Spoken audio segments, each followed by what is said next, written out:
सुप्रभात बच्चों, मैं उषा रानी आपके Hindi educator SRBPS online classes में आपका स्वागत करती हूँ। तो बच्चों, आज हम पढ़ेंगे कक्षा 6 में पाठ 6 हार की जीत।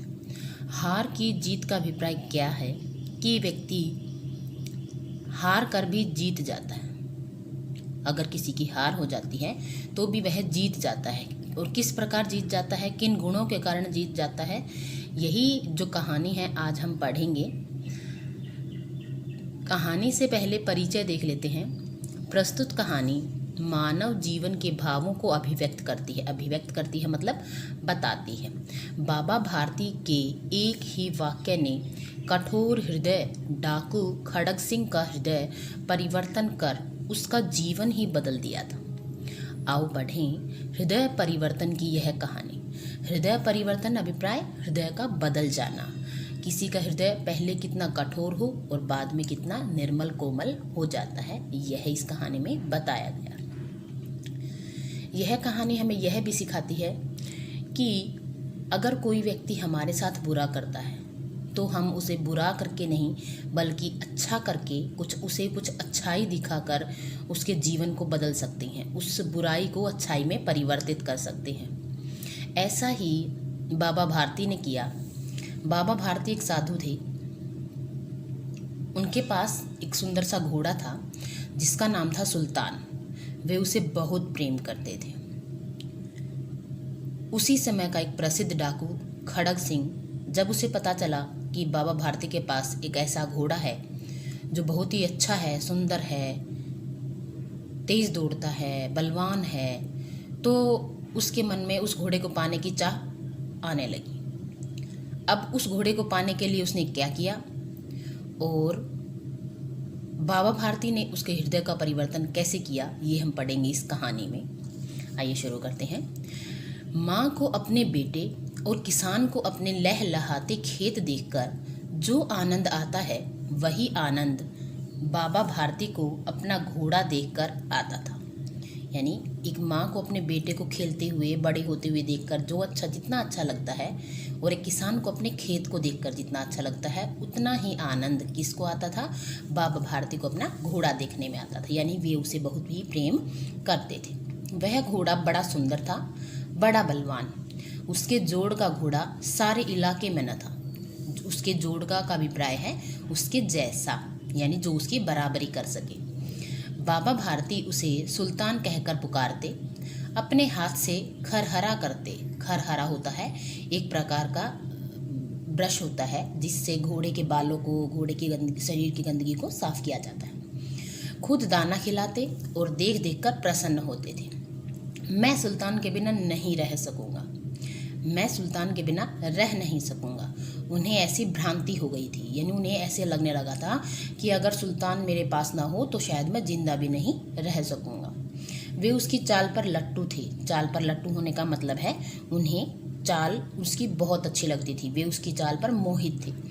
जब तक संध्या समय सुल्तान पर चढ़कर 8-10 मील का चक्कर न लगा लेते, उन्हें चैन न आता। यानी वे हर रोज उस पर जाकर सैर करके आते थे, उसकी सवारी करते थे।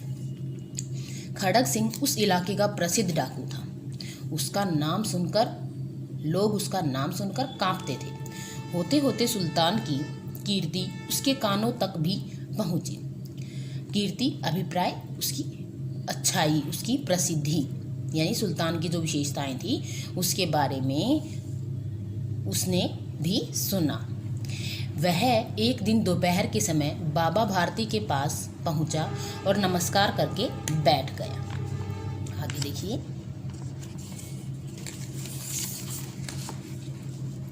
बाबा भारती ने पूछा, खड़ग सिंह क्या हाल है? खड़ग सिंह ने सिर झुकाकर उत्तर दिया, आपकी दया है। कहो इधर कैसे आ गए? सुल्तान की चाह खींच लाई। सुल्तान की चाह यानी वह सुल्तान को पाना चाहता था। विचित्र जानवर है, देखोगे तो प्रसन्न हो जाओगे। मैंने भी बड़ी प्रशंसा सुनी है। ये किसने कहा? खड़ग सिंह ने। उसकी चाल तुम्हारा मन मोह लेगी। ये किसने कहा? बाबा भारती ने।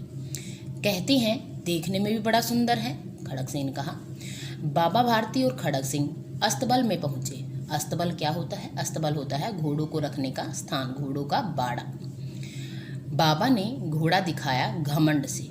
खड़ग सिंह ने घोड़ा देखा, आश्चर्य से सोचने लगा। बाबा ने घोड़ा दिखाया घमंड से।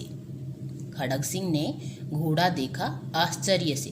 बाबा ने घमंड से क्यों दिखाया? क्योंकि देखिए, जब हमारे पास कोई नई चीज़ होती है, कोई अच्छी चीज़ होती है, तो हम उसे दूसरों को दिखाने में थोड़ा प्राउड फील करते हैं, गर्व महसूस करते हैं। उसी प्रकार बाबा को भी थोड़ा घमंड हो रहा था और खड़ग सिंह उसे देखकर आश्चर्य से हैरान हो गया, चकित हो गया, आश्चर्यचकित हो गया।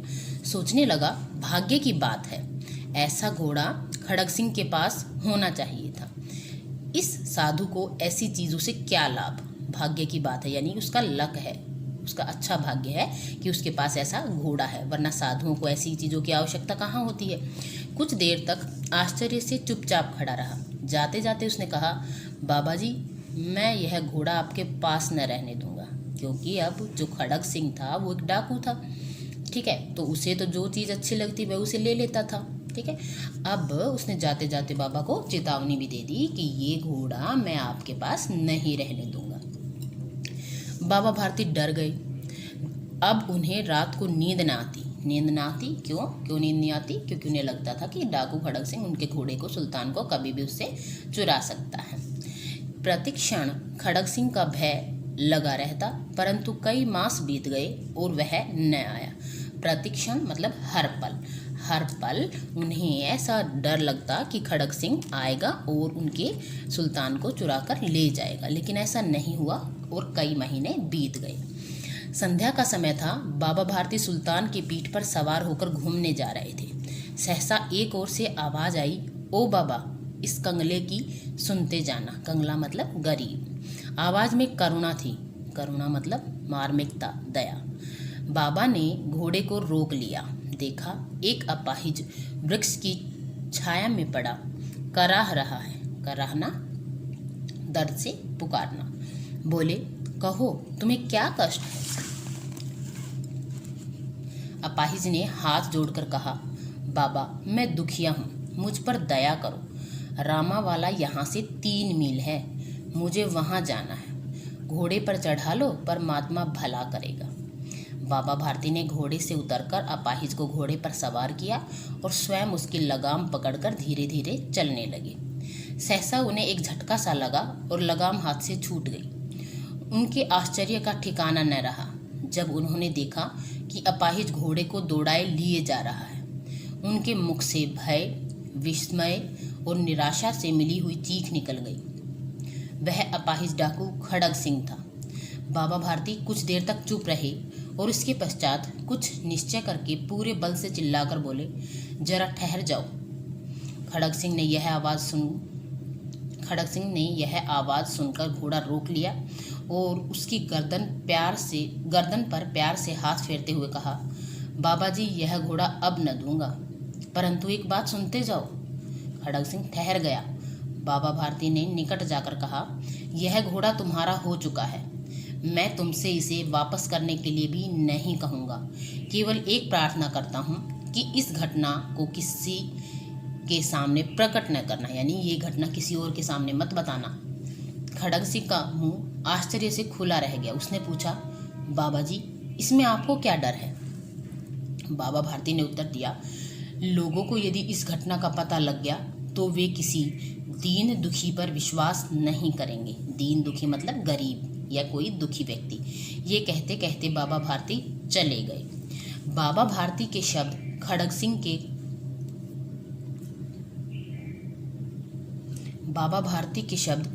सिंह के कानों में उसी प्रकार गूंज रहे थे। वह सोच रहा था, कैसे ऊंचे विचार हैं, कैसा पवित्र भाव है। उन्हें अपने घोड़े की नहीं बल्कि दीन दुखियों की चिंता है। ऐसा मनुष्य नहीं, देवता है। आगे देखिए। रात्रि के अंधकार में खड़ग सिंह बाबा भारती के अस्तबल में पहुंचा। फाटक खुला पड़ा था। खड़ग सिंह ने आगे बढ़कर सुल्तान को उसके स्थान पर बांध दिया और बाहर निकल आया। प्रातः होते ही बाबा भारती ने ठंडे जल से स्नान किया और रोज की तरह बाबा भारती के पांव अस्तबल की ओर बढ़ गए, परंतु फाटक पर पहुंचकर उनको अपनी भूल प्रतीत हुई, यानी उन्हें याद आ गया, उन्हें जो भूल पड़ गई थी कि वे सोच रहे थे कि सुल्तान अस्तबल में ही होगा, लेकिन जल्दी ही उन्हें प्रतीत हो गई, उन्हें पता चल गया कि ऐसा नहीं है। वे वहीं रुक गए। घोड़े ने अपने स्वामी के पांवों की चाप को पहचान लिया और जोर से हिनहिनाया। पांवों की चाप यानी पैरों की हल्की सी जो आवाज़ आती है उसे कहते हैं। वे आश्चर्य व खुशी से दौड़ते हुए अपने प्यारे घोड़े के गले से लिपट कर रोने लगे, बार बार उसकी पीठ पर हाथ फेरते और उसके मुंह पर थपकियां देते। थपकियां जैसे छोटे बच्चे को सुलाने के लिए भी हम थपकियां देते हैं, वैसे ही। फिर वे संतोष से बोले, यानी धैर्य से बोले, अब कोई दीन दुखियों की सहायता से मुंह नहीं मोड़ेगा। यानी अगर हम किसी दीन दुखी की सहायता करते हैं तो उससे यही चाहते हैं कि वह आराम से रहे और उसे कोई दुख ना हो, हमारी सहायता को उसे लाभ पहुँचे। लेकिन बाबा भारती ने जो खड़ग सिंह की सहायता की थी उसके कारण क्या किया, खड़ग सिंह ने अपनी दुष्टता दिखाई और बाबा भारती को घोड़े से गिरा दिया। लेकिन जब बाबा भारती ने वह वाक्य उससे कहा कि अब ये बात किसी और को मत बताना, तो खड़ग सिंह ने सोचा कि कैसा अजीब आदमी है, मैंने इसका घोड़ा चुराया है और ये कह रहा है कि किसी और को मत बताना। तो इसी भाव ने, इसी बाबा भारती की इसी अच्छाई ने खड़ग सिंह के अंदर समाई बुराई को हटा दिया और उन्होंने उनका घोड़ा लौटा दिया। ठीक है, तो आई होप आपको ये कहानी बहुत अच्छी लगी होगी। हार की जीत, यानी कौन हार गया और कौन जीत गया, ये आप अच्छी तरह समझ गए होंगे। तो आशा करती हूँ आपको बहुत अच्छी लगी होगी। Okay, bye bye.